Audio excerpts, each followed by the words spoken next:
Welcome to Coffee Break with Rachel V. Hill, presented by Superbook Sports. Taking a daily look at the biggest stories in Denver sports and interacting live with you, the Coffee Break fam. So sit back, relax, grab a cup of joe, and enjoy your coffee break. Here's your host, Rachel V. Hill.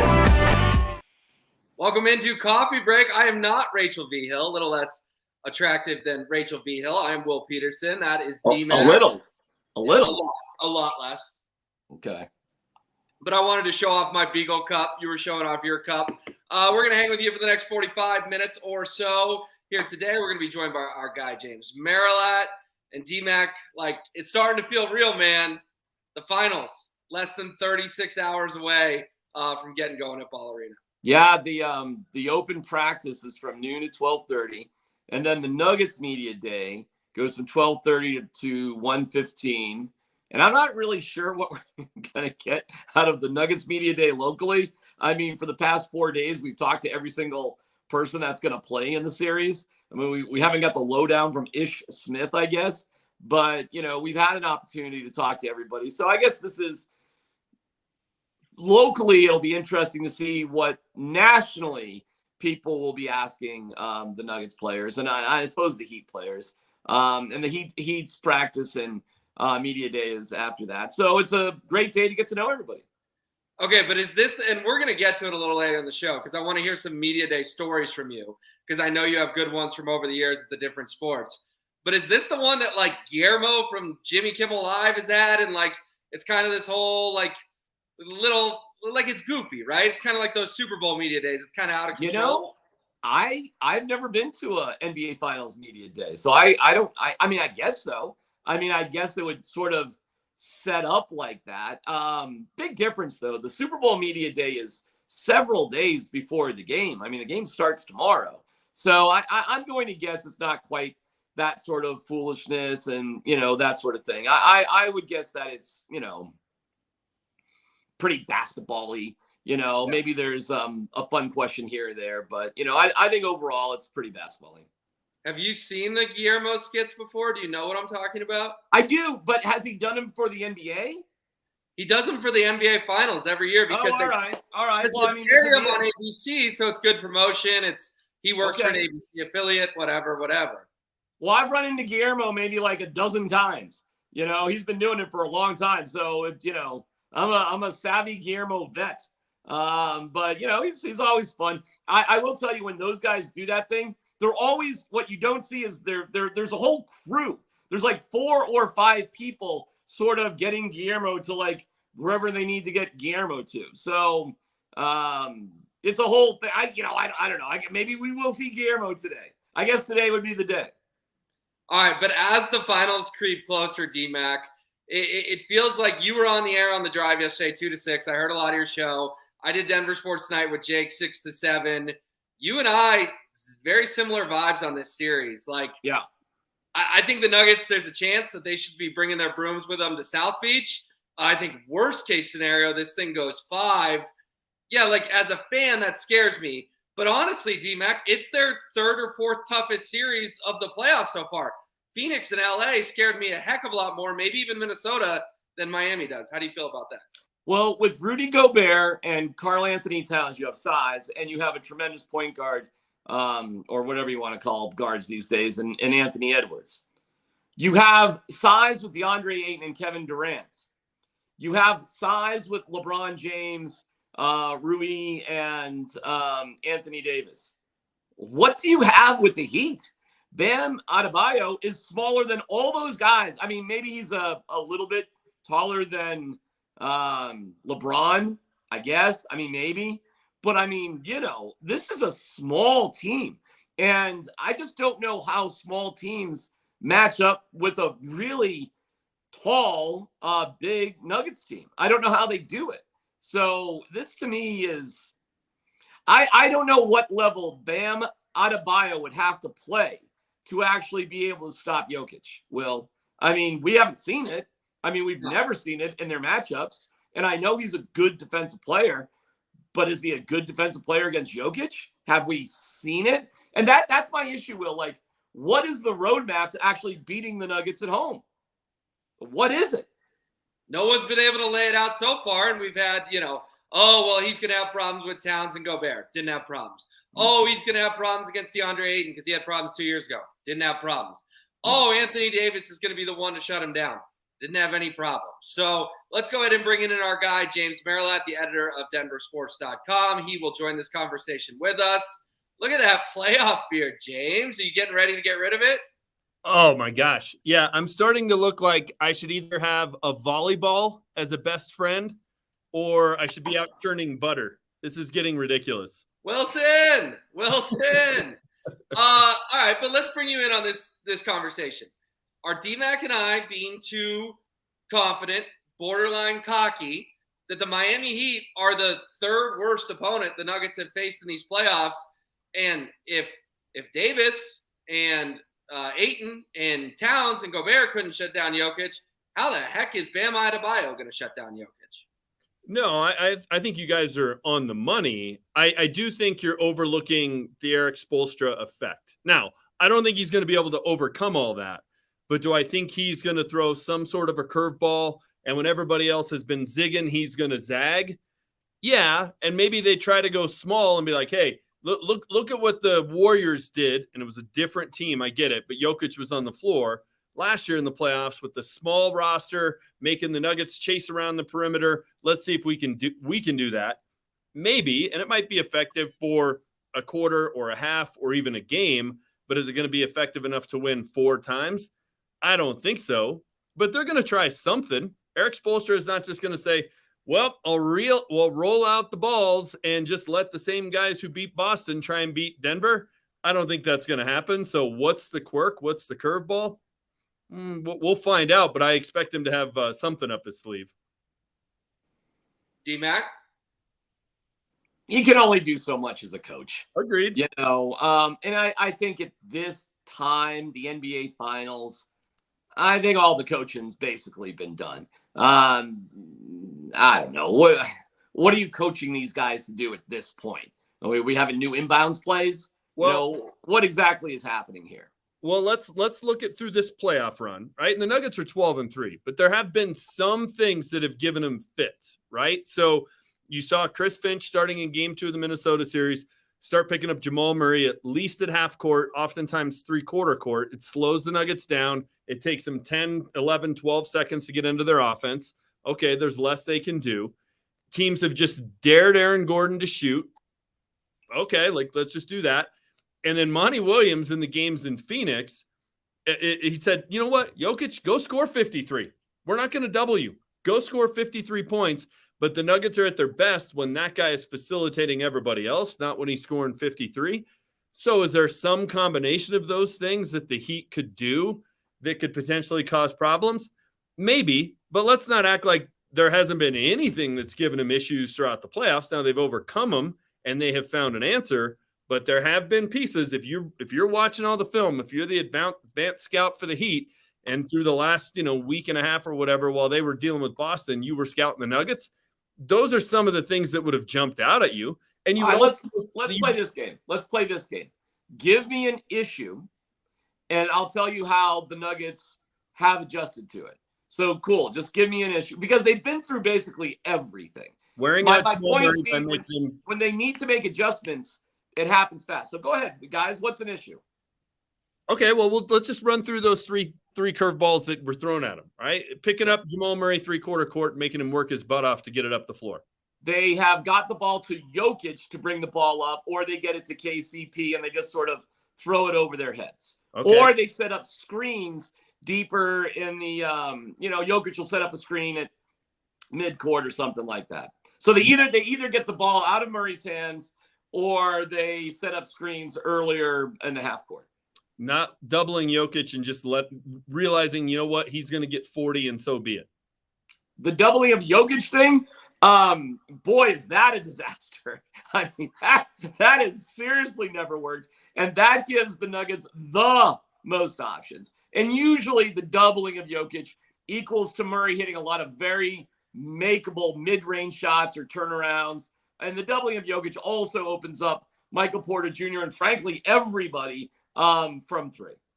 And then the other one, and look, if Aaron Gordon is hitting open shots, the Nuggets are unbeatable. They are unbeatable. And I do think the Heat are going to dare him to shoot. I think they're going to play that zone. And what will happen is he either will make them in the first couple or he won't. And if he doesn't, he won't shoot more than 3 or 4 the entire night. And that'll be that. KCP's a little bit of the same way too. That's their adjustment. They're not going to be like the Celtics and just be hucking up threes for absolutely no reason. And I'll tell you what happens when the Nuggets aren't making threes like the Celtics. Here's what they would have done. If they were the Celtics, what they would have done is shut down taking the threes, and they would have just driven to the hoop over and over and over again. They would have. They all would have. Jeff Green would have. Michael Porter Jr. would have. Aaron Gordon would have. Bruce Brown would have. They all would have. In fact, the first instinct for the Nuggets is actually to take the ball to the hoop anyway. They always test out their opponents sort of in the first quarter, like how we feeling, who's got what going on. But I couldn't believe the Celtics lacked the courage, except for Derek White, to take the ball to the hoop. He was it. He was the only one that tried. Every single guy on the Nuggets can take the ball to the hoop. And look, I'm not saying these are going to be things that the Nuggets can't overcome at all. I'm picking the Nuggets in 5. I'm just saying if I'm Eric Spoelstra, these are the things when I watch the last 15 playoff games of the Nuggets, I'm trying to pick and choose and piece something together. But honestly, the biggest issue for the Nuggets could be the fact if they have, God forbid, an injury, right? Like can't or foul trouble, because they only got 7 or 8 guys. That's it. So if they have any sort of foul trouble in games, it could make things dicey. And again, I'm rolling my eyes because I don't think they've even used some of their best options, which would be Vlatko from 3 rather than Jeff Green. But, you know, they don't want to do it because they like Jeff Green and maybe he offers them more defensively. But, I mean, I roll my eyes every time Jeff Green takes a 3 because I know they have a better option in Vlatko on the bench and maybe even a better option with Zeke Naji, who hasn't played in the playoffs. I mean, the Nuggets actually have a scary amount of options on the bench. But if the rotation hasn't changed yet, it's not going to change. No, of course not. Christian Braun will be lucky to see the floor in any one of the next 4, 5, 6. But here's what's scary. The Nuggets even have a deeper variety of options than they're even using. Listen, you get an injury to Jokic, okay, fine. I don't, God forbid. Let's not even go. Yeah. I don't know what to say. But they've won a game in the playoffs where Jamal Murray went 0 for 9 from 3. They won it. Jamal Murray didn't even realize how bad he had been shooting it.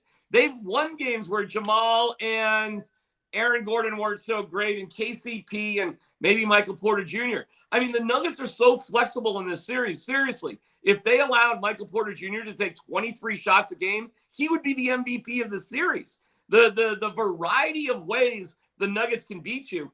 And every team they've played in every series can only beat you one way. It's been simple. Like these two have to combine for X amount of points, and this guy has to have, this contribution. The Nuggets can literally beat you. One of Jamal's best games, I think, in the playoffs, he had like 19 points, but he had 12 assists and 7 rebounds or something like that. And he had like a bunch of steals and was that against the Suns? I think that might have been against the Suns, and where he didn't even score 20 points. So the way the Nuggets can beat you is stunning. Here's what the Heat have to do. Jimmy Butler and Caleb Martin have to combine for 60 points at least. See, I'm laughing at myself because I don't know how this happens. Bam Adebayo, I'm laughing, somehow has to stop Jokic. But I have no idea how that happens, but that's what would have to happen. And then, Robinson or somebody else would have to catch fire from 3. So you got to get 60, somehow stop Jokic. Good luck. And one of your other guys, take your choice, is going to have to light it up and, probably give you 18 to 25 points. Well, if you look at the Heat and look at their 3 series, it's like, okay, how did an 8 seed get here? Well, they got by the Bucks because Giannis missed 2.5 games. I mean, Let's just be honest. That's why they got blown out in game 1 and he got hurt in the second half of that game. So that series was going to be quick if he hadn't got hurt. Okay, so there's one thing. Again, I'm with you guys. Let's not bring it up, but that's out there. They beat a Knicks team that was the 5 seed? I mean, that's not a particularly good team. No. Jalen Brunson, and I mean, there's not a lot of guys on that team that scare you. And then Boston, Charles Barkley, his rants during the first 3 games and then after game 7, the first 3 games was like, where on earth is the effort? I mean, Miami just had more intensity. That's what they had. They out-hustled them for every rebound. They out-hustled them for every loose ball in the first 3 games. And then in game 7, they boxed out great. It's like they got the lesson after Derek White got the putback with 0.1 seconds left. And Boston was just silly. I mean, to use Charles Barkley's words, they were just stupid. They just shot 3 after 3 after 3 when they weren't hitting any. I don't think the Nuggets will fall into any of those traps. They also, don't forget, Boston and Miami both have stand-around offenses. Watch them. They don't have any flow or movement. You see a 2-man game with Jokic and Murray, but if you really watch it carefully, there's a lot of movement off of that. And, Michael Malone has stressed all year assists and rebounds. So when you look at that final, what's crazy? Look at the stats from the Heat's and the Celtics game.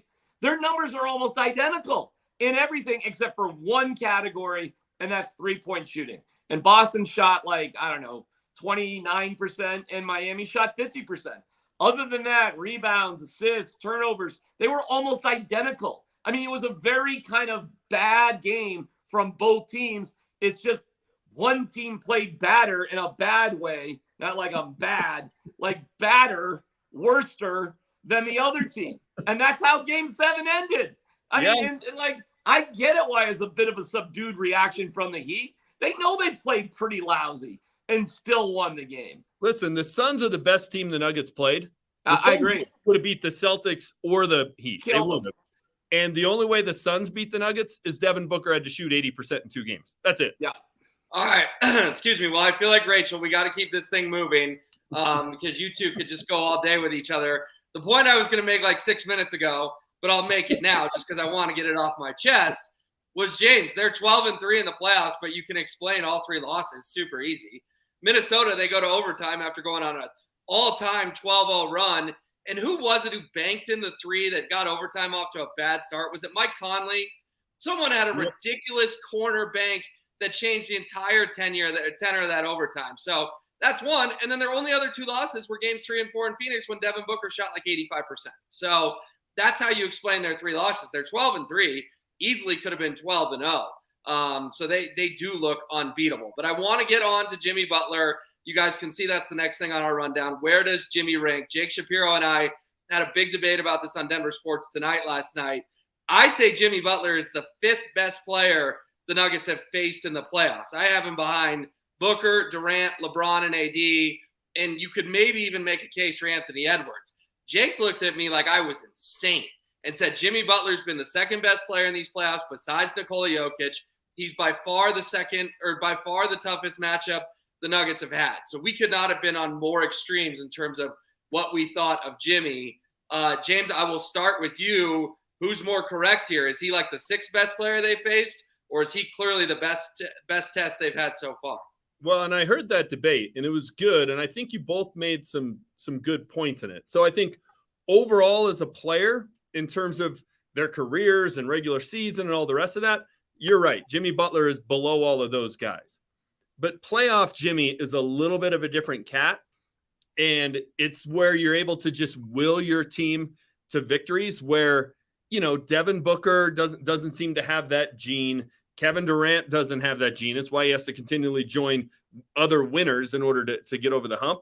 He's got a little bit of, and this is an overstatement, but he's got a little bit of that Kobe and Michael in him when it comes to playoffs and just that killer instinct. That's the one thing that I think makes Jimmy in the playoffs better than those guys. If I have to play 82 games, yeah, give me Devin Booker, Kevin Durant, Anthony Edwards. Although I think Anthony Edwards has a little bit of that killer instinct. He may be the most dangerous guy the Nuggets have faced. So I'm kind of hedging a little bit here, but I think in the playoffs, and that's what we're talking about, I think Jimmy's right there with LeBron, Anthony Edwards. The rest of those guys I think are great overall players, but not necessarily killers in the postseason.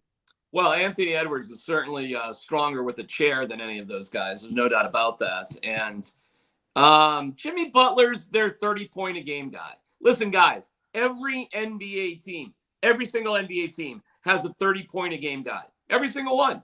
I mean, the Houston Rockets, well, I couldn't name them, but they likely have a 30-point-a-game guy. So, okay, he's their 30-point-a-game guy. so what? I mean, big deal. So what else do you got? So you can always survive a 30-point a game guy. Everybody's got one. So I'm not really worried about that. Where's Jimmy Butler defensively? I think he's all right. He's okay. How does he make his other teammates better? Michael Malone was really on Jamal Murray.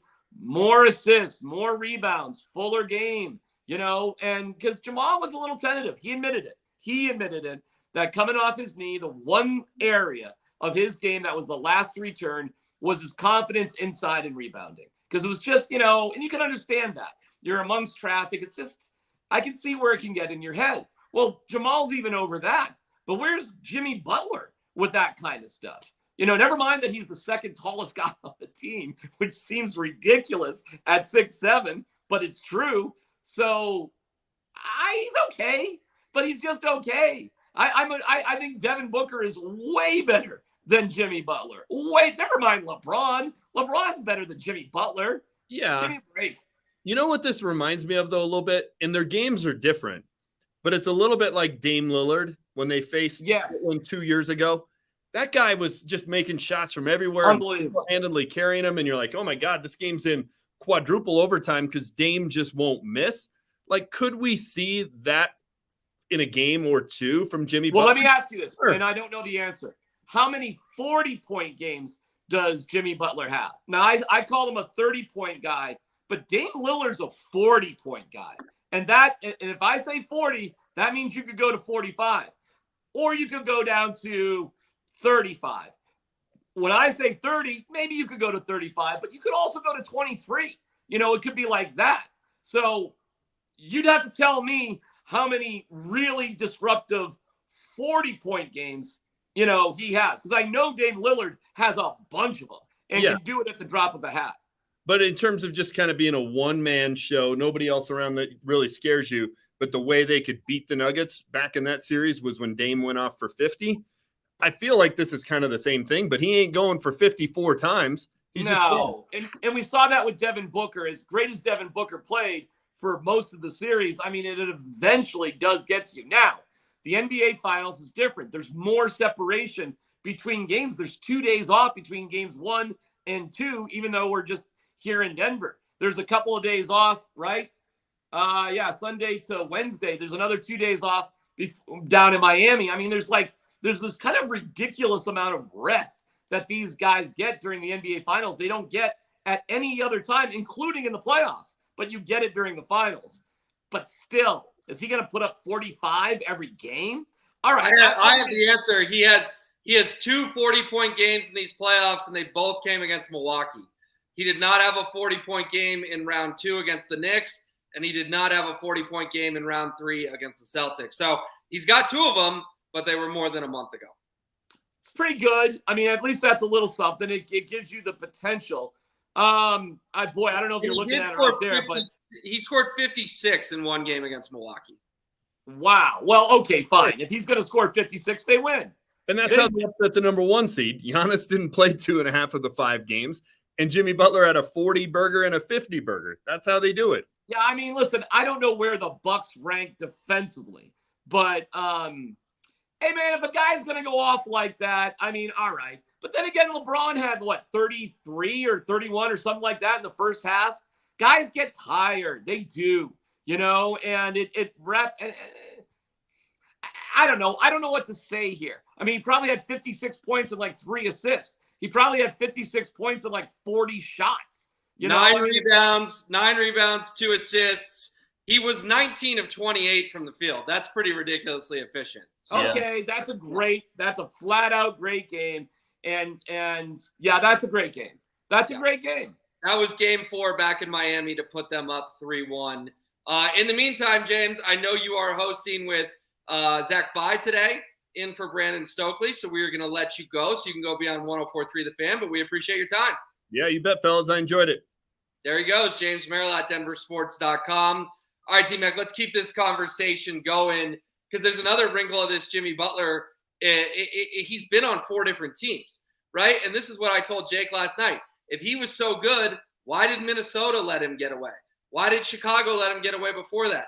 Why did Philly let him get away? Jake's telling me he's this generational player, and I'm like, dude, he's been on 4 teams. Like, the Bucks are never going to let Giannis get away. The Nuggets are never going to let Nikola get away. The Sixers probably are never going to let Embiid get away. So how can we talk about Jimmy as a generational guy when he went from the Bulls to the Wolves to the Sixers to the Heat?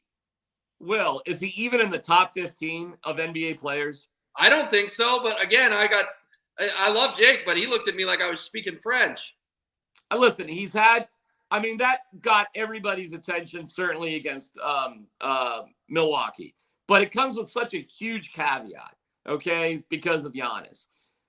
Boston, I don't know what to say about Boston. Like Charles Barkley said afterwards, he said better team, and then he got corrected. The more talented team did not win that series. The more talented team is the Boston Celtics. I laid out for you their stats were almost identical to the Heat except for 3-point shooting percentage, or they would have won that game. The Celtics had a 15-point first quarter, and they were in that game. If the Heat have a 15-point quarter against the Nuggets, they're losing by 30. Yeah, forget it. We have seen that happen to teams. We have seen it, and it's kind of crazy when it happens. All of a sudden, you'll look up, and the Nuggets will have scored 36, and the other team will have scored 16. And it seems to happen like a lightning strike.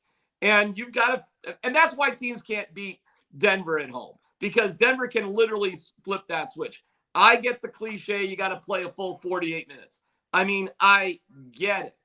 But the Nuggets have won so many games this year, Will, where they really have just turned it on for a short period of time, offensively and defensively, relative to the 48 minutes. The Nuggets rarely have played a full – either they don't have to play a full 48 minutes, like Game 6 against the Suns, or they kind of just hang in there. They look like crap, and at halftime you're like, oh, they're only down by 3. They're only down by 5. I thought this was absolutely abysmal. And then they come out and, make a small adjustment. They can reset during the game. It's a very unusual trait. It's a trait that's safe for veteran players with a veteran coach and a veteran system where you can, reset actually literally during the game. Most teams can't do that. Will, what were the Celtics thinking at halftime? Seriously, what were they thinking? End of the third quarter, what were they thinking? I assume they felt like they still had a shot at those 2 junctures of the game. But changed nothing? But no adjustments were made. Exactly. It's crazy. It's insane. Do you think we'll get a Woj bomb or a Shams bomb in the next 24, 48, 72 hours that Joe Mazzulla got the boot? I wouldn't be surprised. I wouldn't. That guy is he's an interesting dude, huh? I don't really quite get that guy. It's not like he's got some sort of that would not surprise me. That was like one of the full jobs of all full jobs. I don't know. I think I could take the Celtics as far as he did. Exactly. And let's not forget, T-Mac, he was like 4th in command, right? Because Ime Udoka had the relationship that, whatever. We don't need to get into that. Got him the boot. I believe it was Damon Stoudemire was on that bench and went back to college. Whoever was the Jazz's coach this year was a top Celtics assistant and is now the head coach of the Utah Jazz. So Mazzulla was like, with all due respect to Ryan Bowen, he was like the Ryan Bowen of the Celtics. And because guy A, guy B, guy C, gone, he goes from like 2nd row of the bench to leading the Boston Celtics. And like D-Mac, he's my age. And I don't think there should be ageism, but he was severely underqualified for that job. The Nuggets literally in Saunders and Adelman have 2 assistants that would be a better choice than him right now. Oh, 100%. Yeah. So, never mind, ex-head coaches that are available or I don't know. I don't know. I don't think about the Celtics. I'm not concerned about them. The guy's a odd duck. He's proved it in a lot of different ways. And, how did they win 3 straight? So check me on this. They're more talented. I'm right. But then how did they lose 3 straight? And I don't know why I'm supposed to be afraid of the Heat. They haven't won in Denver since 2016. The Nuggets are 6-0. Jokic shoots 63% over Adebayo, 68% this year. Help me, Will. Help me, Scrappy Will. Help me. I don't know. I don't know what I'm supposed to put together here. I'm the wrong guy, man. I feel the same way. I genuinely think there's a decent chance they sweep, and worst case, this thing goes 5. So I can't get there. I mean, I could give you other intangibles like exhaustion, like the fact that they flew right from Boston here, the fact that they train at sea level and they've just spent like a month at sea level and they're going to come to altitude. Right, but you're giving me reasons the Nuggets are going to blow them out, not reasons they can make this a series. Yeah, because I can't think of any. Yeah, I don't know. I mean, maybe I can't sit here and manufacture that Tyler Hero is going to come save the day, D-Mac. What, in game 3? What, he's supposed to maybe come back? Like a guy who hasn't played? Be down 2-0. Yeah. Guy. So their savior is supposed to be a guy that's coming off a broken hand who hasn't played? When was the last time he played? Game 1 against Milwaukee's when he broke that hand. So he's been out for 6 weeks? Yeah. Okay. We're scared of that? No. Stop. I mean, and then you say, well, they're going to out-physical. How? How are they going to out-physical Aaron Gordon, who's bigger than everybody on their team? You're going to out-physical Jeff Green? Have you guys seen Jeff Green? He's 6'11" and yoked. You're going to out-physical him. Bruce Brown? Really? Seriously? A guy who will fight everybody? He's like Tanner from the Bad News Bears? I mean, even Michael Porter Jr. Hey, news alert. He's almost 7 feet tall. He's not like some sort of shrinking violet. I mean, Michael Porter Jr. will take it to the rim. He is much bigger and more physical than you would think, Michael Porter Jr. And Jamal Murray's just pissed off all the time. Never mind Jokic, just 290 pounds. I mean, so you're going to what? You're going to fight? You should have fought. You should have fought the Nuggets in the hallway years ago. Maybe that would have worked. But even in a hallway fight, I would clearly take the Nuggets in a hallway fight against the Heat. What are we talking about here? So what advantage? Shooting, I guess. I get outside shooting because there's no real inside presence. So you're going to just shoot lights out. All right, well, we've got 2 defensive stoppers, 3 really if you throw in Jeff Green. All they do is defense. KCP, Aaron Gordon, Jeff Green. You're covered, and they're all taller than you. And now they're guarding you on the outside. So what are you going to do? Drive past them? Good luck. I mean, seriously, how could anybody, and I saw Nick Wright pick the Heat. It was like the most ridiculous thing. And he had no logic or reasoning aside from him just hating Denver. Right. I guess if you just hate Denver. Now, could Miami shock the world? I guess they could. But how do you beat the Nuggets at home? How do you do it? I mean, if they can do that, then okay, maybe. I mean, and that's a maybe. But okay, maybe. We just haven't seen anybody do it. No. All right, let's keep it moving. Let's talk a little bit quickly here about Media Day shenanigans because, D-Mac, you've been to so many of these Media Days. I know you've got a billion different stories, but do you have 1 or 2 that you'd be willing to share with folks? I've got one, maybe 2 of some funny ones that happened to me over the years. But just if you got anything top of mind, sort of set the scene, what these things are like, and any good stories you have to pass along. Well, I really like Media Days because I like it when other people ask goofy crap. And a lot of times when people ask goofy crap, like you do get actually really interesting answers. It's just really difficult as a local person who's sort of there a lot to be the goofy crap guy at this point. You kind of, you can't do it. So usually it's just like watching other people do it. I will tell you, unfortunately, Media Day for the Super Bowl it's not nearly as much fun as it used to be. Now it's at night. Now it's more controlled. Now it's just not as fun as it once was. So in general, Media Day at the Super Bowl has been less and less fun, but I've enjoyed going to NFL, and it's only been NFL media. Oh no, I'm sorry. I did the NHL last year. The last year, the Media Day for the NHL, I thought it sucked actually. They put the teams out in the atrium. I remember that. I mean, It was all really tight and everybody was crammed in. It was super hard to hear anybody. And they were up on, I don't know, it wasn't the right space.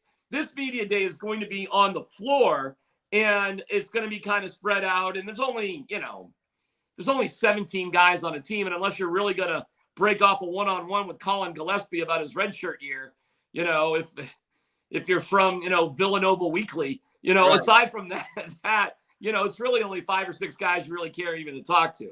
So I don't know. And I know that there weren't any really specific examples there, but I've always enjoyed, in a more serious tone, because I know you're going kind of ha-ha funny, but in a more serious tone, what I've enjoyed about Media Day over the years is sometimes when these guys are trapped there for a significant amount of time, you can get into deeper dialogue about them personally, and it's not just about the next game. So I've enjoyed those moments. And in terms of just other media sessions, I got to sit down at a table with Randy Moss for 40 minutes one day while he just talked about, a wide variety of things. Those things only happen at media sessions like at the Super Bowl. Right. I'm not sure how it's going to translate today, Will. It's only 45 minutes, so it's not the longest amount of time. But what's your example? What's your goofy example? So, my fun one was at Super Bowl 48. That was the infamous Marshawn Lynch refused to talk, right? Now, 49 is where he did hold on. Do you remember where it was? It was where the New Jersey Devils play, the Prudential Center. And do you remember what was going on outside of that building? That I do not know. There was a teacher strike. So we went by it. There was a teacher strike outside the building. It was an old hockey arena. They had the media next door, and then they put us all into this hockey rink. Maybe the worst media day. It was hot. It was awkward. There was a teacher strike. We were in Jersey. I mean, it was god awful. Hands down, the worst media day I've ever been to. So go ahead. What was that? All right. So here's what was cool for me was Super Bowl 49 is the one I'm here so I don't get fined. Everyone remembers. Yes. Super Bowl 48, he did get fined because he refused to talk. And D-Mac, I was 5 feet away from Marshawn, trying to get to him. I was on Sports Center and stuff because I kept kind of chirping him like, hey, Marshawn, come over. Just give me 30 seconds, whatever. And then the best one was the next day I got sent by 15 different people. There was a picture in the New York Times of me and Marshawn at the Super Bowl 48 media day. It used to be my cover photo on Twitter. I'll have to track it down and send it to you. There's a couple other media members in there, but one side of the photo is Marshawn and the other side of the photo is me, and it made the New York Times, and I was like, okay, that was pretty cool. That's awesome, man. Yeah, I've had a couple of viral moments at Super Bowls. Goodell, you had some good Goodell ones. I asked Goodell if there was any circumstance in which he would be fired. He said no. I said, have you been tested for marijuana? That got a lot of heat. And then I asked a question about Broncos ownership that got a lot of response one year, and nobody knew what the hell I was talking about. In fact, Mike Silver, who I've made up with, made fun of my question on the NFL Network. But he admitted that the main reason he made fun of the question is he didn't like me. So but we buried the hat. We buried the hatchet, and I like Mike and the whole thing. So yeah, there's been interesting moments when you have nothing to lose. But yeah, so I mean, we'll see what happens here in about an hour and a half or so. I'm not expecting anything revolutionary or game breaking, and maybe Guillermo can provide some funness. I thought the media day with the Avs was weird. How they did it. I don't think they should have done it in the arena. It was way too cramped. It was just everybody was on top of everybody. You couldn't hear anything. It was just whatever. And I'll tell you this too. Hockey guys, and I love the Avalanche, okay? I love the Avs. You put more than one microphone in front of a hockey guy, they become a doorknob. It's like nothing. There's nothing interesting there. So I'm glad the Nuggets have had media this week leading up to it over the Memorial Day weekend, and they've put all their main players up over the course of the week, and that's been cool. That's been good to sort of touch base with everybody and talk with everybody. So I'll be just kind of paying attention more to what everybody else is asking the Nuggets. Like where are their? I know what the storylines are. I got it. Done. Fine. But what's everybody else's perception? that will be interesting to me to see where everybody else is coming from when it comes to the Nuggets. All right, we're going to close on some hot kicker talk because who doesn't love NFL kicker talk? Brandon McManus meets with the media yesterday. D-Mac, I'm going to read you this quote down in Jacksonville. Says, quote, "Everyone dreams of kicking game-winning field goals, and it's been great, but it's also better to be in the playoffs doing those things." Little baby shot at the Broncos there. Like, hey, I've made some big kicks in Denver, but ever since Super Bowl 50, none of them really mattered. So I'm excited to be on a contender. Not little shots, a lot of shots, and painful, truthful shots. And that's the case. And BMAC is, hey, man, the guy took out a full page ad in the Denver Post. He thanked like 200 people. Pretty classy move to leave town. He's the last member of the Super Bowl team. He's a kicker that carried himself like Von Miller, not like Jan Stenerud. So, there's a little certain sense of self with McManus, but, I was a fan. I like Brandon professionally and personally. And I kind of don't get it. And they still have not, as far as I know, haven't signed a kicker yet. No. And I don't know when they're actually going to do that. So I don't know what to tell you on that. I don't quite, well, I do know what happens. When you don't have any draft picks, when you give them all away for Russell Wilson and for Sean Payton, you don't have depth. And when you don't have depth, you can't build a deeper team. So now you got to pinch pennies. And that's exactly what they've done. They've pinched pennies. And we're going to go with a discount kicker this year. Okay, but do you think there's something bigger and splashier coming? Because between Jacob Martin and Brandon McManus, they've saved $7 million against the cap. I think, and Sean Payton hinted at it last week, and he'll talk again tomorrow. I know we got game 1 of the NBA Finals. That's going to dominate all the headlines. But we will hear from Sean Payton again tomorrow. I think there's something, I'm not going to say mega splashy. I'm not going to say DeAndre Hopkins, but there's something medium level splashy coming. Whether that's a Kareem Hunt, something like that, an Ezekiel Elliott, something like that. There's some sort of move coming because why else did they randomly just free up $7 million in late May? Okay, cool.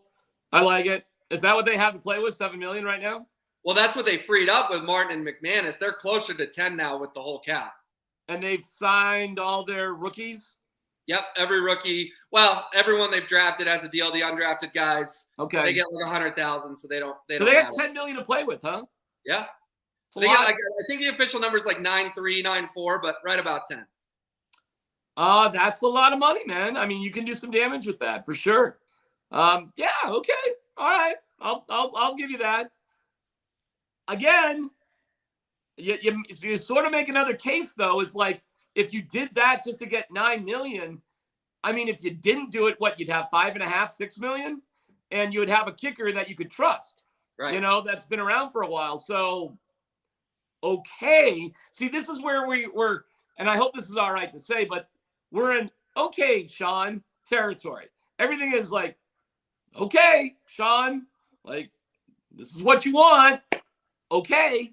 Like nobody really should be overly critical right now because we don't know if it's not going to work out. Sean Payton is regarded, I saw some sort of survey, the 4th or 3rd best coach in the entire league. Yeah, Pro Football Focus had some sort of listing. It's like, okay. I mean, you are worth a 1st-round draft pick. I mean, you as a coach are worth a player that theoretically would be a top 10 future Hall of Fame player. That's what you hope you get when you have a top 10 pick, right? I mean, you're getting in college football, you're getting at where were the Broncos have drafted? 5? So but D-Mac, we got to be careful. The pick was in the late 20s. It was the Miami pick from the Bradley Chubb trade. Yeah. Right. Sorry. You're right. So that's not a Hall of Famer. That's what would you call a Pro Bowler. You're hoping he makes a couple Pro Bowls picked at the end of the 1st round. Definitely a starter, 2nd contract guy, occasional Pro Bowler. Yeah. So Sean Payton's worth that. Okay, Sean. So I'm okay, Sean, with everything, but it's going to come with that caveat. Like, okay, but we were okay Hackett Look at how many things we were okay Hackett for. Yeah. Right? How'd that work out? Not good. It was like, let's use a bunch of first-time coaches at all the important coordinator positions. Okay, Hackett. I mean, let's get that guy who was going to teach the coaches how to teach. Okay. Let's but the Russell Wilson thing, Hackett had no choice. Hackett was here for Aaron Rodgers. That's absolutely clear. And he was trying to do the best he could with it. And that came with a lot of baggage. So not everything was okay Hackett, because Russ got his way quite a few times, didn't he? But that's not the case with Sean Payton. Everything is okay Sean. He is literally making every single decision for the organization that matters. Yeah. All right. Well, it'll be interesting to keep monitoring. We're going to go ahead and wrap up coffee break for now with the NBA Media Day starting here shortly. D-Mac, I know you're going to go down to Ball Arena, even though a lot of it's during your show. You got to get your itch filled, right? You got to get down there. I'll be down there for the Nuggets part. I won't be there for the Heat, but I'll be if we're wrapping up a little quick, which I appreciate. It gives me more time to get down there. So let's see what today presents, Will. Well, technically, this is a 45-minute show. You and Rachel just like to go nice and long every single day. So, well, how am I going to talk to you? Like the story we got out of Rachel yesterday. Check this out. She lives with her boyfriend, and her boyfriend gave Rachel his credit card to go shopping for him. So she goes shopping for him, and he gives her a C+ for her choices. What? Dude, you can't. All right, whatever. I'm not going to comment too much. Trust me. Unless we can come up with some story like that with you, we're probably done. You're probably right about that. No, it was fun. I appreciate Matt on the back end. Appreciate James Marilot hopping on. D-Mac, Rachel will be back with him tomorrow. Thanks to everyone tuning in, and we'll see you next time on Coffee Break.